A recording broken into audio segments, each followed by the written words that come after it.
I'm going to show you how to make a set of geode resin coasters using Colorberry geode resin. This is a 1-to-1 part resin that we're going to mix. I have this little mixing cup that has ounce measurements on the side. I'm going to measure 1 ounce of each part of resin. Be sure your cup is flat on your surface when you're pouring. Wait for the resin to level in the cup and it's registering 1 ounce. Now add the other part. Use one of Colorberry's Forever Sticks to mix. While we're mixing, let's add in some color. I'm going to use the Colorberry Polar Lights collection to start with. It gives the resin a holographic shine. This is blue violet. We only need a little bit of powdered pigment for this design. Now let's add a little bit of purple to complement the blue violet powdered pigment. You only need a little bit of powdered pigment. Add it right to the resin. Mix until your colors are well incorporated. Let's add in some of these gold chunks by Colorberry. Mix them in with the resin. Now your resin is ready to pour. Get your silicone mold ready, make sure it's clean and dry.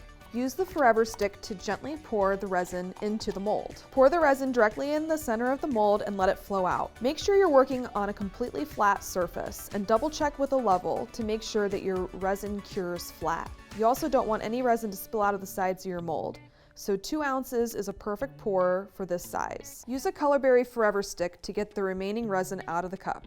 Now that you've cast your resin, it's time to release the air bubbles. Use a small handheld torch and apply heat. Keep the torch at least 6 inches away from your working surface. You can repeat that process a couple times until all of the air bubbles are out. Your geode may look dark at first, but notice that it's going to start changing. The pigments that you use might start to form patterns in the mold. Wait at least 24 hours with the mold set up on a flat, dry surface. Then you'll be ready to unmold your resin geode.